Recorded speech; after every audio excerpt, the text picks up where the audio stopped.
Good day, everyone, and thank you for tuning in to Life and Spirit Spotlight, where we highlight our broadcasters and the great things they're doing out there. And today we have a special guest. We have a good friend, Dr. Gilbert Coleman Jr., and his fantastic ministry that he's doing around the world. Welcome, sir. It's good to see you.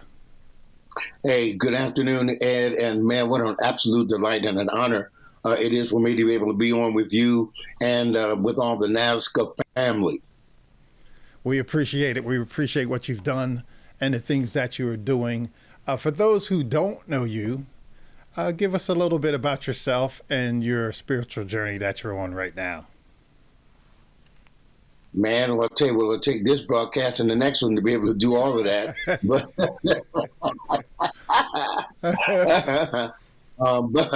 But hey, it's been definitely that. It's definitely been a journey.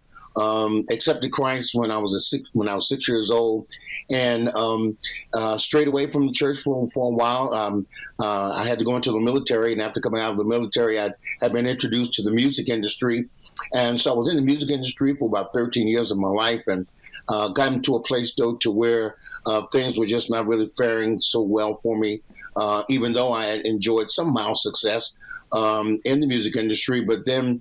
The Spirit of the Lord spoke to me and let me know that it was time to come away from that and to step into what was actually my purpose and destiny for life. So I accepted my calling, and since then, the Lord has just done some incredible things in my life and through my life, where I've traveled the world extensively, and I have been blessed to write now 8 different books. I pastored a church in Philadelphia for more than 30 years, and now my son is Rashid. He's now the pastor of the church, been pastoring there for now about 11 years. But as a result of it, the Lord led me away from pastoring and brought me into a place to where my assignment now is to strengthen churches and to empower pastors. And probably, I would have to say, Ed, one of the most wonderful times of my life, because, of course, now on this journey, I've been blessed to meet you and your dear wife, and to be a part of what NASCA is also doing globally, the impact that you have and so profound, and that, like I said, I am so extremely honored to be a part of all that is going on through you guys right now, man. The far reach that we have around the world is really just exciting for me.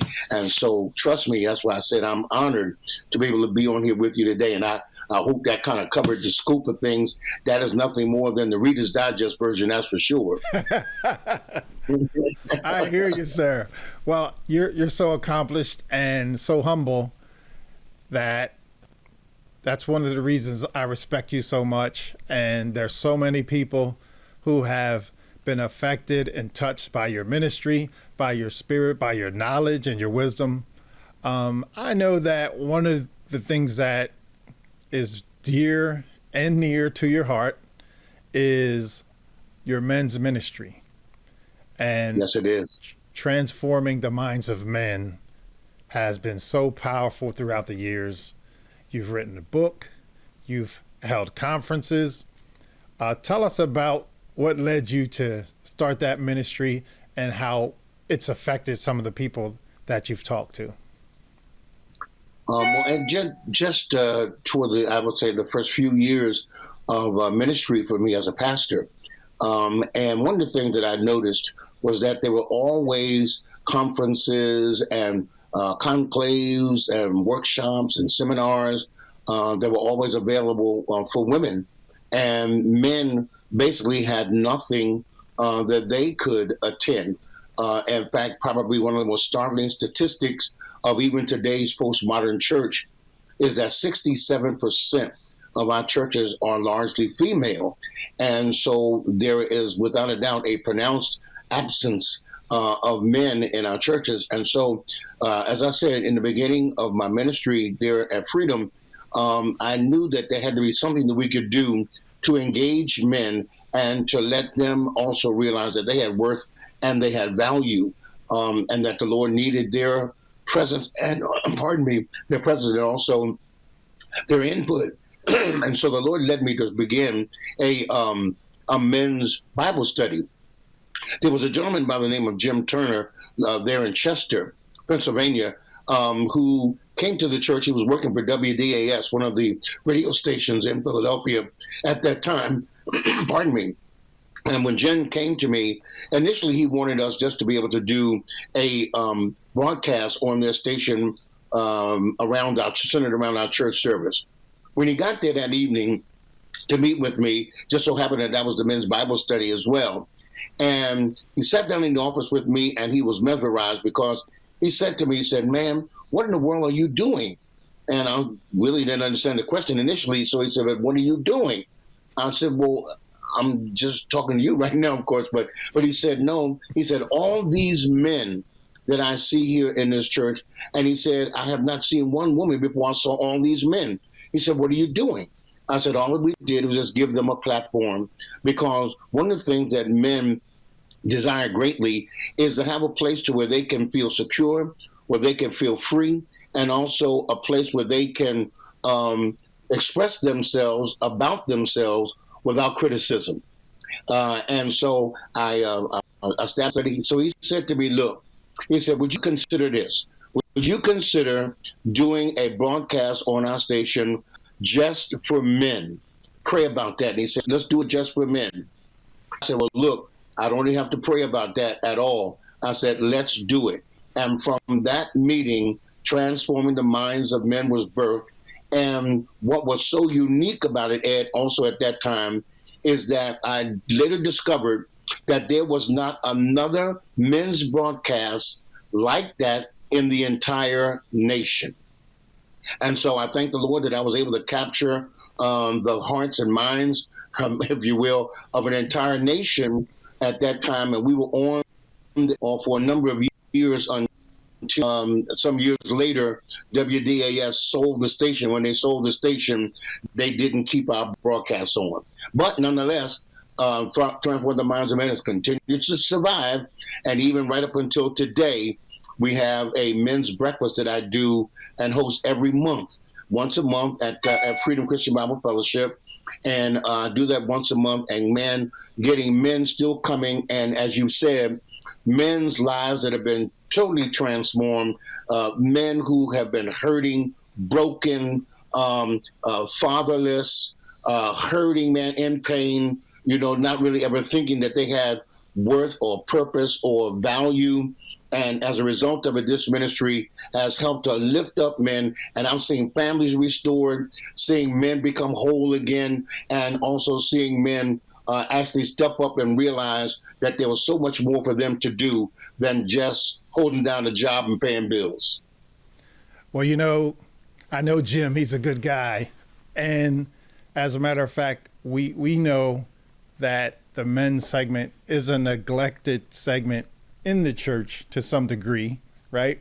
Because a lot of times it's men think differently, okay? And they need that camaraderie. It's like men not going to the doctor, men not doing this, men not doing that. There's just a different mindset that some needs to be overcome, and they need leadership to do that, right? Which is what you're providing. But other parts of it is just understanding the mindset of men, which is really what you're doing, and converting that into a positive energy and creating leaders around the country. And that's what we like about the Transforming the Minds of Men program, because it's so powerful. Now, let me take a step to the side, right? Because with your success in empowering men, you've also had people reach out to you, women reach out to you, because everyone needs a little bit of guidance and leadership. Tell us how powerful that move is going right now. Well, Ed, I tell you, man, even not just now, but even from some years back when Transform the Minds of Men was a weekly radio broadcast, and women approached me continuously saying, "Yeah, you're doing all this stuff for the men. You'll never do nothing for the women. What's wrong with you?" And then they put it this way: don't you understand that a transformed man needs a transformed woman? I said, hey, I like that. I like that. I said, say no more. So some years ago, I actually did host a few conferences, for women in particular. And it seems as if there's been somewhat of a resurgence for the people, the women, I would just say, particularly at Freedom. They once again got on me and say, hey, look, we need to hear something. They call me Pop, say, Pop, we need to have something for the women. So I've had a couple already. It was, extremely successful. More than 100 and more women showing up for both of them. And by the grace of God, what has now spawned out of it is a book. Is a book, for the women that will absolutely be the partner to transform the minds of men that the Lord gave me to write. And now it's going to be transforming the minds of women. And by the grace of God, I'm going to release that in September. There will be a women's breakfast that is going to be held on the second Saturday in September. I believe that's September the 13th. I believe the date is at 9:30 in the morning. And it will be at Freedom Christian Bible Fellowship, 6100 West Columbia Avenue in Belfia. And that's at 9:30 in the morning. And also I'm going to be doing the book signing for Transforming the Minds of Women. So ladies, all of you guys need to tell all your girlfriends, tell your mom, tell your sister, tell your auntie, your best friend, your BFF, whoever it is, tell them that they need to make their way to Freedom Christian Bible Fellowship, 6100 West Columbia Avenue at 9:30 a.m. on Saturday, September the 13th. As I said, it'll be a breakfast. I'm going to teach that day, and also we'll do the book signing. Excellent, excellent. Always doing something positive. I love it. World, I'm doing the best I can.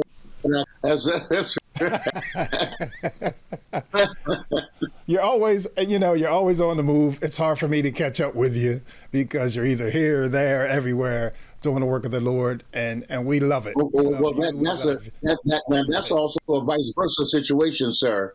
Because you and Deneen, without a doubt, are globetrotters in your own right. Yeah, that's true.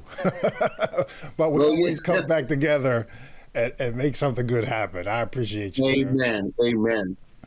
So before we wrap up, I want you to let people know how they can catch up with you, website, email, things of that nature.